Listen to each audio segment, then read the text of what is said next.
शुक्रिया इस मैंडेट का भी जिसने दोनों पक्षों को एक संदेश दिया है। सबका शुक्रिया अदा करते हुए मैं सबसे पहली चीज कहूंगा कि महामहिम के एड्रेस को अंग्रेजी में कहते हैं एड्रेस और हिंदी में कहते हैं अभिभाषण। मैंने बीते वीकेंड पर काफी सर्च किया कि अभी उपसर्ग लगाने के पीछे मंशा क्या होगी, तो जितने मुझे तत्व मिले उससे ये लगा कि कोई बहुत बड़ी चीज होती है। मुझे स्मरण हुआ लोकसभा में प्रोफेसर हिरेन मुखर्जी थे, वो कहा करते थे कि अभिभाषण यानी प्रेसिडेंशियल एड्रेस पक्ष और विपक्ष को मिलकर लिखना चाहिए। पक्ष सिर्फ अगर लिखता है, या उस वक्त कह रहे थे हिरेन मुखर्जी, तो कोशिश ये होती है कि दृष्टिहीनों को चश्मा पकड़ा दिया जाए। हमारी कोशिश वो नहीं होनी चाहिए। मैंने पिछली दफा भी कहा था, अब कब ये बदलाव होगा मैं नहीं जानता, लेकिन इस मैंडेट को मैं सबसे पहले बोलूंगा, उसके बाद बिंदुवार कुछ चीजों पर पैरा दर पैरा जो अभिभाषण के संदर्भ थे। शुक्रिया बहुत बहुत। तो वाइस चेयरमैन साहब, मैं उन बातों का बहुत जिक्र नहीं करूंगा जो उनकी बातों में शुमार नहीं थी। अब ये मैंडेट की बहुत चर्चा हो रही है, मैं नहीं जाना चाहता हूं। किसी ने कहा अब की बार फलाना पार चिलाना पार, हमने ये कहा, लेकिन मैंडेट दोनों के लिए एक बात कहता है।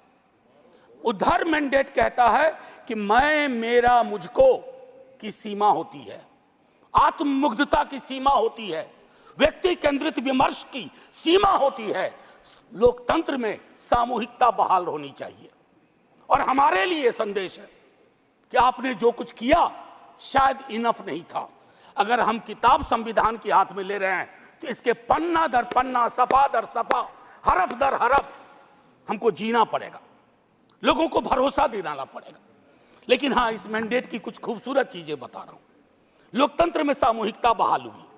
मैंने बीते 10 वर्ष से कान तरस गए थे एनडीए सुनने को।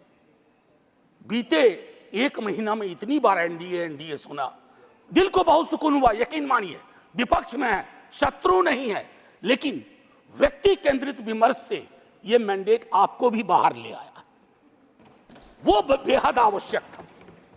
दूसरी चीज कहूंगा हल्के लाइटर टोन में, अचानक मुझे लग रहा है कि हमारे प्रिय रक्षा मंत्री जी की जबरदस्त वापसी हुई है।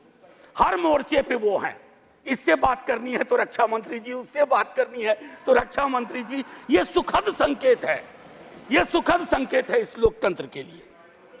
अब माननीय वाइस चेयरमैन साहब, मेरा यह कहना है कि नीट को लेकर के बहुत बात हुई, नहीं बोलूंगा। मैं अलहदा आदमी था जब एनटीए बन रहा था, उस समय वेंकैया नायडू जी थे वहां। मैंने 0 आवर में 3 बार कहा कि इस देश को इस तरह की व्यवस्था परेशान करेगी, ये बीमारी नहीं पालनी चाहिए। 1 नेशन 1 फलाना, 1 नेशन 1 टिमकाना, 1 नेशन 1 चिल्लाना। काहे को भैया, कहीं ऐसी स्थिति नहीं हो जाए कि 1 नेशन 1 ठेकेदार, 1 नेशन 1 कॉन्ट्रैक्टर। पूरी तरह हुआ नहीं है संजय भाई, होने की संभावना है। अब अभी मैं इसलिए कह रहा हूं कि लोग कहते हैं कि राजनीति मत करो इस पर। मैं पूछना चाहूं कि लोगों की पीड़ा परेशानी, 25-30 लाख युवाओं के सपने तहस नहस हो जाएं, आप विपक्ष से क्या उम्मीद करते हैं? आपकी ऑर्केस्ट्रा में शामिल होकर कहे साहब तेरे सुबह की जय, साहब तेरे शाम की जय। ना, विपक्ष को अपना काम करने दीजिए। अगर आपने ईमानदारी से एनटीए का मूल्यांकन किया होता, आपने क्लीन चिट पहले दिन ना दी होती हड़बड़ी में, आज ये नतीजे ना होते। एक वर्धा विश्वविद्यालय है, मैं आपके माध्यम से कहूं, हमारे माननीय हेल्थ मिनिस्टर और लीडर ऑफ द हाउस है यहाँ।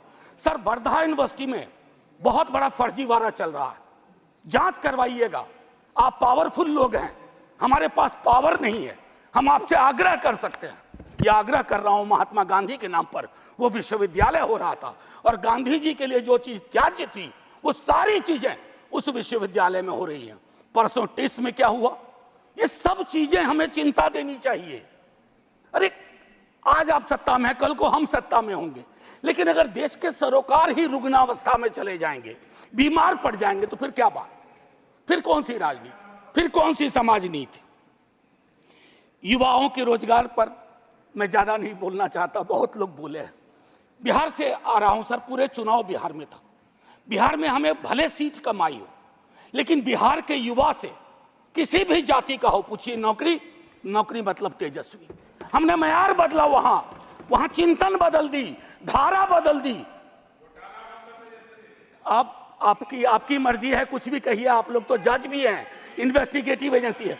मैं हाथ जोड़ के विनती करता हूं, जितनी गालियां मुझको देनी है अपने भाषण में दे लीजिएगा, खूब दीजिए गाली। आदी हो गए हम गाली सुनने के, फिर सुन लेंगे आपसे गाली, लेकिन कुछ बातें रखने दीजिए।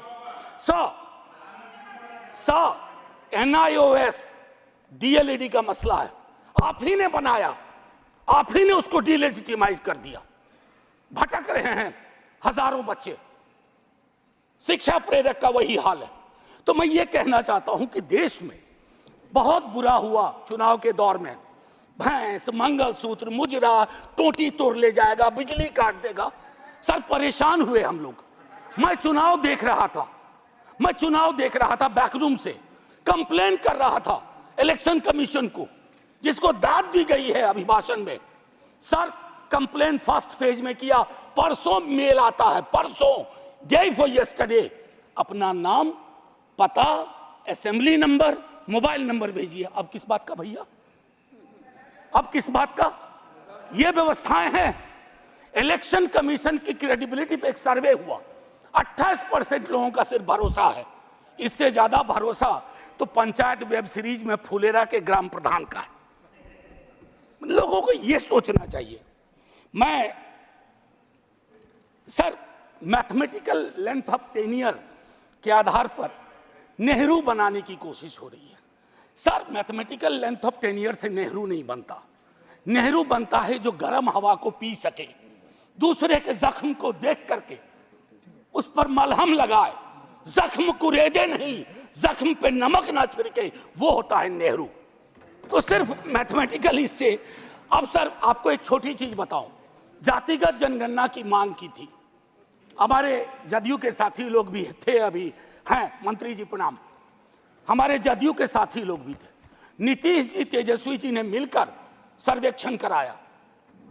सर को मैडम कोर्ट में आया। कोर्ट में कौन खड़े हुए यहां, नाम लूं?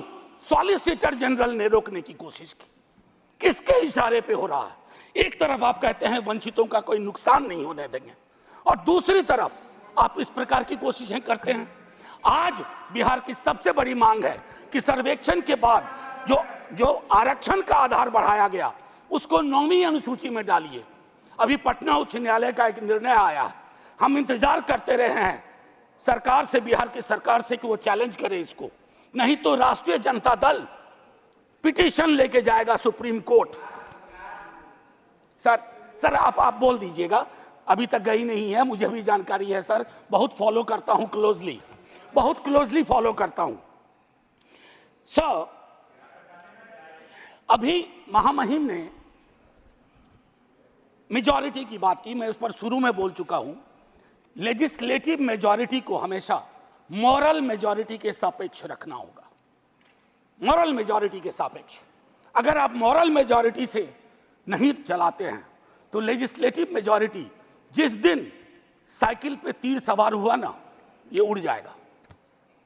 साइकिल चुनाव चिन्ह है टीडीपी का, और तीर हमारे रामनाथ भाई का, जनता दल यूनाइटेड का। एनीवे, सो भाजपा का देखिए, कभी कभी मैंडेट कितना खूबसूरत काम करता है। हम बचपने से बीजेपी को मैं फॉलो कर रहा हूं, सारी पार्टीज को करता हूं, बीजेपी को भी कर रहा हूं। बीजेपी का संकल्प पत्र हुआ करता था, इस बार वो हो गया था मोदी जी की गारंटी। इस डेमोक्रेटाइजेशन का जो मैंडेट है, इससे आपको बहुत बड़ा फायदा है।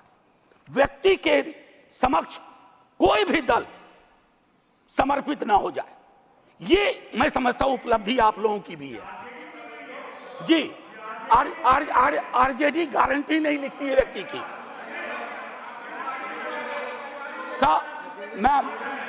Ma'am protect me, I need your protection. Ma'am chairperson, I have 15 minutes. आप Would you care to sit down, sir? आप जरा बीच में मत बोलिए। ये तरीका नहीं है sir, leader of the house ऐसे चलेगा? आप बीच में मत बोलिए प्लीज। मैम, कभी किसी को टोका टोकी नहीं करता हूं, सच चुभने लगता है सर। मैं फिफ्थ पैरा दिखाना चाहता हूं, प्रेसिडेंट के एड्रेस का फिफ्थ पैरा। इसमें कहते हैं ग्रोथ स्टोरी, अच्छा लगता है सुन के। What kind of growth? कैसी प्रगति, कैसा विकास? Joblessness, hopelessness, फेसलेसनेस। और आप चाहते हैं कि उस इकोनॉमिक प्रॉस्पेरिटी के पक्ष में हम ताली बजाएं। सो मैम, मेरी ये किताब कॉन्स्टिट्यूशन संभवतः सबसे पहले मैंने ही दिखाना शुरू किया था। निर्मला जी नहीं है हमारी फाइनेंस मिनिस्टर। हर बजट के बाद में आर्टिकल 39 पढ़ता था। कॉन्सेंट्रेशन ऑफ वेल्थ, कोई ब्लूप्रिंट है कि आय की जो असमानता है इस देश को लील रही है, ताली बजा रहे हैं। 5 करोड़ पूंजीपति तरक्की कर रहे हैं, उसको देश की तरक्की मान रहे हैं। कभी उस युवा से पूछिए वो देश की तरक्की को कैसे देख रहा है, ऐसा जवाब देगा कि मुश्किल पड़ेगा हैंडल करना। मैम, पैरा 16 में बाबा साहब को सेलेक्टिवली कोट किया गया। ये सेलेक्टिव कोट बड़ा परेशानी का चीज है कि आप किसी को सेमीकोलन के बाद कोट कर दें, उसके पहले की बात छोड़ दें। ये इसको हम लोग की भाषा में, एकेडमिक्स में कहते हैं ऑलमोस्ट अकिन टू प्लेजरिज्म। वो किया गया। अब प्रधानमंत्री जी ने चुनाव के वक्त कहा कि एक ही जाति है, वह है गरीबी। सुनने में शायराना लगता है, खूबसूरत लगता है, फिल्मी लगता है, लेकिन ऐसा क्यों है कि जातिगत हिरार्की में नीचे जाते हैं तो गरीबी बढ़ती है, ऊपर जाते हैं तो गरीबी घटती जाती है। अब मैं समझता हूं कि ये NFS, नॉन फाउंड सूटेबल, ये चिंता का विषय है सबको। अभी अनुप्रिया पटेल जी को चिट्ठी लिखनी पड़ी है। मैं बताऊं, ये एक मानसिक रोग है जो नॉन फाउंड सूटेबल करता है विश्वविद्यालयों में। इस मानसिक रोग से डील नहीं किया ना तो हमारी कथनी और करनी में मीलों का फासला होगा। कहा गया पहले की कुछ सरकार अनस्टेबल थी, लेकिन अगर आप प्रो पीपल लेजिस्लेशन का विश्लेषण करें तो सबसे ज्यादा खूबसूरत क्षण सो कॉल्ड कोalition गवर्नमेंट में आई है। और मुझे उम्मीद है कि आपकी इस कोalition गवर्नमेंट को भी उस प्रेशर को समझते हुए प्रो पीपल लेजिस्लेशन पे काम करना पड़ेगा। टू बिगिन विथ, अग्निवीर को सेना में भर्ती को पुरानी तरीके पर लाइए ताकि युवाओं के साथ न्याय हो पाए। मैम, वो मैं बोल चुका हूं। भारतीय न्याय संहिता आज से लागू हो गई, लेकिन हमें याद रखना चाहिए 150 सांसदों के निलंबन के साथ यह पास हुआ है। इसमें कोई चर्चा नहीं हुई। ये एक कदम है पुलिस स्टेट की ओर, एक ऑर्वेलियन स्टेट की ओर। इससे मैं आगाह करता हूं, क्योंकि हमेशा आप वहां नहीं होंगे। जब यहां होंगे तो यही दंड प्रावधान लागू होंगे। मैं और सुनिए, para 26 disruptive forces are conspiring to weaken democracy, महामहिम से कहलवाया गया। ये स्टैन स्वामी कौन थे? कैसे इस दुनिया से गुजर गए? क्यों आज भी उमर खालिद, मीरान हैदर, खालिद सैफी जैसे जवान, जो सरकार की आलोचना को देश की आलोचना बना दिया गया। और मैं 2 किताब, अगर ये किताबें मेरे पास आती हैं तो नड्डा जी के कार्यालय में भी पहुंचना चाहिए। The incarcerations by Alpa Shah और ये challenging caste by Ejaz Ashraf. ये दास्तान है democracy, how it is being muzzled. Anyway, ma'am, मैं ज्यादा वक्त लेते हुए नहीं कहूंगा। इमरजेंसी पे बात हुई, मैम वाइस चेयरपर्सन, इमरजेंसी पे बात हुई। सचमुच बहुत बुरा अध्याय था, लेकिन मुझको लगता है कि इंदिरा जी के एडवाइजर बहुत स्मार्ट नहीं थे। आज की तरह के होते ना तो कहते 352 की जरूरत भी नहीं है, ऐसे ही बना देंगे। ये हालात, ये फर्क है। और आखिरी में कहूंगा कि ये जो चुनावी विमर्श है, इसकी वजह से जहर बहुत है समाज में। लिंचिंग चल रही है, लिंचिंग। मैं कितने विजुअल्स बताऊं।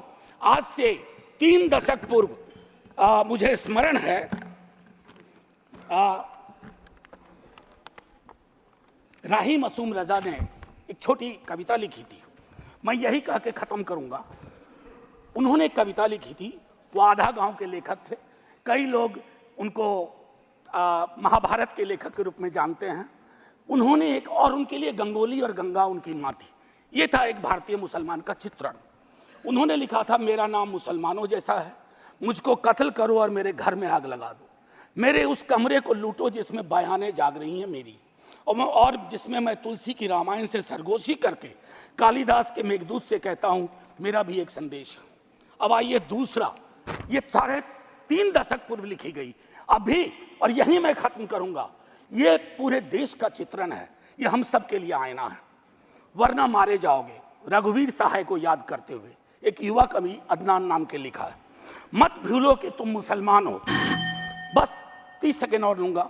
मत भूलो कि तुम मुसलमान हो, बस लोगों को छलावा देते रहो कि तुम मुसलमान नहीं हो, वरना मारे जाओगे। राह चलते ख्याल रखो कि कहीं तुम्हारी कमीज से मुसलमान होने की बू तो नहीं आ रही। ख्याल रखो किसी से बहस करते हुए, कुछ बोलते हुए, कुछ करते हुए, यहाँ तक कि हंसते और रोते हुए भी कि कहीं तुम मुसलमान तो नहीं लग रहे हो, वरना मारे जाओगे। ये बात हमेशा याद रखो कि तुम एक मुसलमान हो और तुम मरोगे नहीं, एक दिन मारे जाओगे। विवेकहीनता, तर्कहीनता के समाज को ध्वस्त करिए। आइए हिंदुस्तान बनाइए, वो हिंदुस्तान जहां कोई फर्क ना हो, गले लग सकें। ये नहीं कि चुनावी मंच से कुछ, जमीन पे कुछ। जय हिंद मैम, जय।